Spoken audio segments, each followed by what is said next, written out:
I've been seeing this trend everywhere, especially on YouTube, so I thought it would be fun to hop on this trend and create my own version of the mid-year freakout tag. Also, can someone please tell me who came up with that name, because it's amazing. If you're unfamiliar with the mid-year freakout tag, is basically where booktubers share their reading stats with their subscribers, and then they answer a bunch of questions in the tag regarding books. So without further ado, we are just going to jump right in and have some fun. So I use the app Storygraph. This is what I've seen a lot of booktubers use, so I literally just downloaded it this morning, had all of my information from my Goodreads account imported into the app, and it basically compiled all of my reading stats. But before we go to the app, let's go to Goodreads. My reading goal for 2022 was originally to read 12 books, and then I accomplished that goal in January, so then I increased it to 50 books for the year, and I actually have already read 60 books in 2022, which is so insane to me. That is crazy. This is probably the most amount of reading I've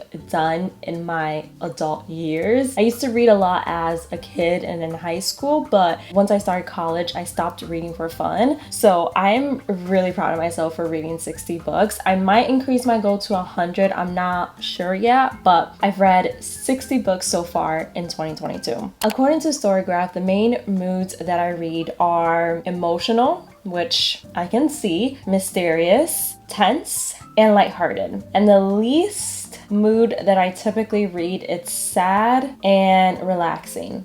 So I definitely need to read more relaxing books, but I don't want to read any sad books. Like, I'm good. I typically read medium pace books, and I don't read many slow books, which again makes sense because I'm not a huge fan of slow burners. Like, I'm not for those books. And then I typically read books that are about 300 to 499 pages. Again, it makes a lot of sense. I very rarely read books that are 500 plus. I think the 500 books are probably the A Court of Thorns and Roses books. Yep, those are the only thick books that I've read this year. I typically read fiction. Again, very accurate. The genre that I read the most, no surprise here, is romance. And then the genre that I read the least is erotica. Makes sense. What is under erotica? Neon Gods and A Touch of Darkness. Yeah, not a huge fan of those two books, so it makes sense that I don't read a lot of books in that genre. My most read authors are Colleen Hoover, no surprise there, Lisa Reagan, and Elle Kennedy. Of course, Colleen Hoover will be the most read author. I've read 7 of her books this year. No, I'm sorry, I've read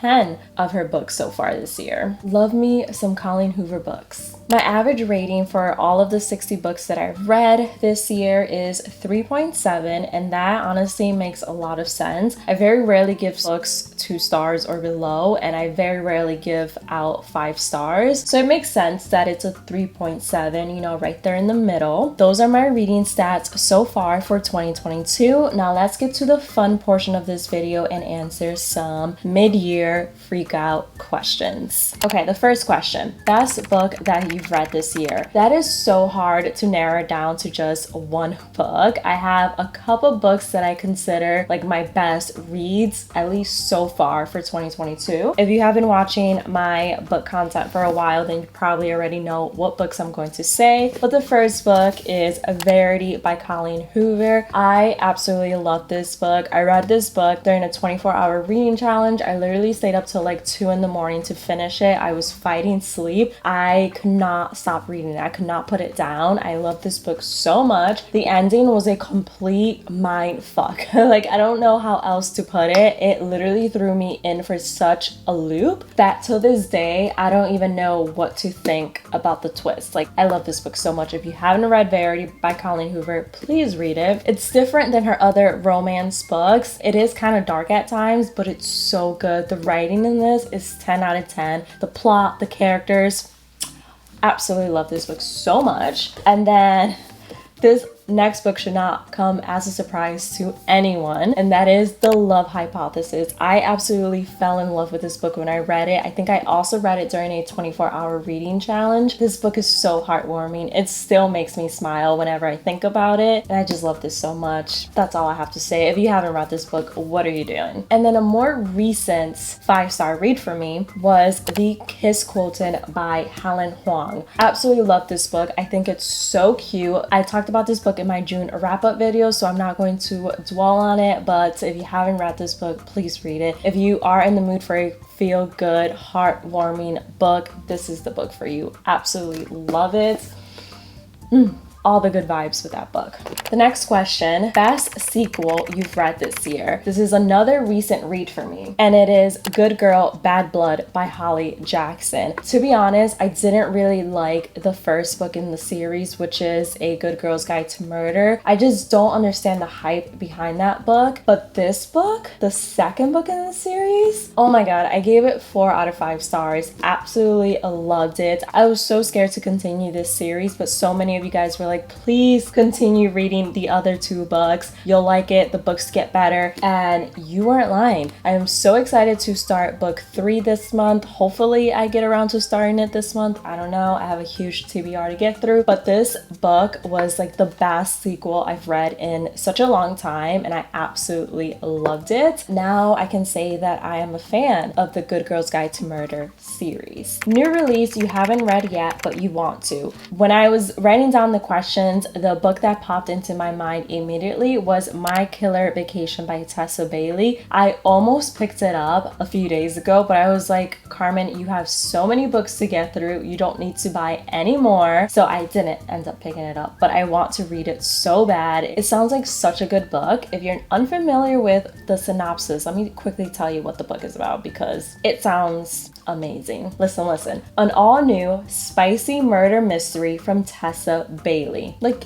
that first sentence alone has me hooked. It was supposed to be a relaxing vacation in sweet sunny Cape Cod, just me and my beloved brother, but discovering a corpse in our rental house really throws a wrench into our tanning schedule. Now, a rude, crude bounty hunter has arrived on the back of his motorcycle to catch the killer and refuses to believe I can be helpful despite countless hours of true crime podcast listening. Doesn't that sound like it's going to be an amazing book? Funny as all hell, and then it has one of my favorite genres mixed in with the romance, which is murder mysteries. Come on, I am dying to read that book.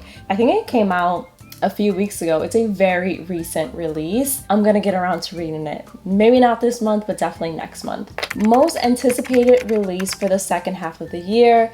I feel like a lot of booktubers are going to have the same answer for this one. The book that I'm most excited to read is It Starts With Us by Colleen Hoover. It is the second book in the It Ends With Us series. I think that one takes place in the present. I'm not really sure. But if you read It Ends With Us, then I'm pretty sure you're just excited as I am to read It Starts With Us. I think the book comes out in October, which is my birthday month, and I cannot wait to read that one. Biggest surprise. The books that took me by complete surprise, meaning that I didn't think I was going to like them, but I ended up loving them, were all the books in the A Court in Thorns and Roses series. Well, the first 3, I should say, because I haven't read the other ones yet. But so many of you guys recommended A Court of Thorns and Roses, and I put it off for such a long time. These books are fantasy, and I wasn't really a huge fan of the fantasy genre. I always thought it was a little bit weird, but this book changed my opinion. I just love it. It's definitely one of my favorite reads of 2022. I just love the plot. I love the characters. I love the writing. And then so many of you guys kept saying that the books keep getting better, and y'all were in line. My favorite book in the series is A Court of Mist and Fury, and then it goes A Court of Wings and Ruin with A Court of Thorns and Roses last. I would reread this whole series. Like, I love it so much. I didn't think I was going to like these books. I thought I was going to read the first book in the series and be like, you guys, I'm not really a fan of fantasy. These books were just not it for me, but I was taken by complete surprise and I ended up loving them, and I can't wait to read more Sarah J. Maas books. If you guys hear thunder, it's because it's about to start pouring, so I need to wrap this up before it gets super dark in here. Biggest disappointment. That's easy. Can you guys guess what my biggest disappointment was for 2022? Normal People. This book was so hyped. It's still very hyped. I read it, couldn't even finish it, absolutely hate the story, absolutely hate the characters, and it was such a big disappointment for me. I literally have talked about that book so many times, so that's all I'm going to say about that. And then a more recent disappointment for me was Love and Other Words by Christina Lauren. I love these two authors and I love their other books, but this one just wasn't it for me. It felt so blah, so meh. I just don't get the hype behind this book. I mean, I think I get it if you're a huge fan of friends to lovers trope, but this book just wasn't it for me. It was kind of boring, if I'm being honest. Favorite new authors. My favorite new authors that are new to me, but not new in general, are Christina Lauren. I know I just hated on this book, but I love their book on Honeymooners and The Soulmate Equation. They have other books that I definitely want to check out. I just love their writing and their rom-coms, so they're definitely one of my favorite authors. And then I will have to say that I've fallen in love with Tessa Bailey's writing. I read It Happens One Summer and Hook, Line, and Sinker last month, and I'm looking forward to reading more of her other books. Oh my god, it's going to pour so much. I need to hurry up. Okay, newest fictional crush.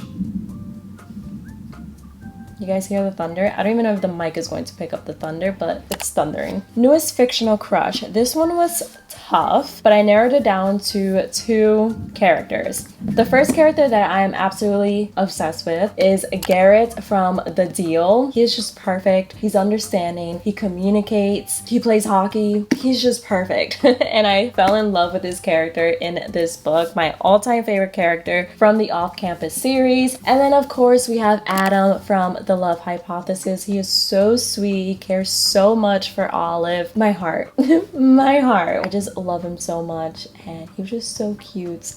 Yeah, those are the two male characters that I absolutely love and still think about till this day. Books that made you cry. No surprise, the books that make me cry the most are written by Colleen Hoover. Yeah, but the two books that come to my mind when I think about books that literally made me ugly cry is Reminders of Him and Confess. So Confess made me cry a lot in the beginning. When I read the first couple chapters, I was bawling my eyes out, and then Reminders of Him just made me cry throughout the entire book. I literally was crying the entire time reading it. These are just such deep books. Reminders of Him deals with death and grief. Confess deals with death and grief as well. My heart still hasn't fully recovered after reading these books. Next question, books that made you happy. This was an easy question to answer, and I've already mentioned them earlier in today's video, but The Love Hypothesis by Ali Hazelwood and The Kiss Quoten by Helen Huang are two books that just make me so happy, and every time I think about them I smile. These books are going to tug at your heart, and they're just going to make you be like, oh, and they make me so happy. Most beautiful book you've bought this year. So I would have to say that the most beautiful book that I have purchased this year so far is Love and Other Words by Christina Lauren. Even though I wasn't a huge fan of the story, I think the cover is absolutely gorgeous. Oh, how could I forget this one, The Flat Share by Beth O'Leary. Such a gorgeous book cover. Another book that I wasn't a huge fan of the story, but I think the cover is absolutely gorgeous, and the cover was honestly the main reason why I picked it up. It just called to me. I just wasn't a fan of the book itself. And then the last question, what books do you need to read by the end of the year? So this one was another very easy question for me to answer, and it is the entire Throne of Glass series by Sarah J. Maas. Is that what it's called? Throne of Glass? Let me fact check myself. Yeah, that's what it's called, Throne of Glass. These books are actually pretty old. I think the first one was published in 2012, but so many of you guys have been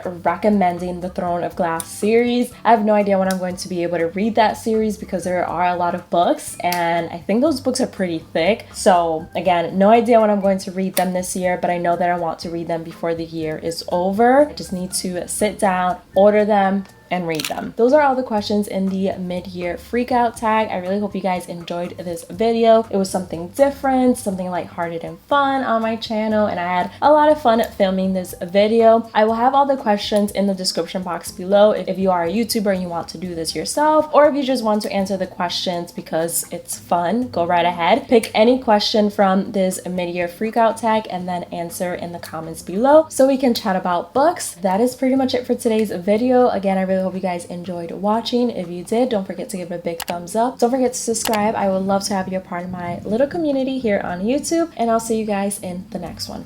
Bye guys.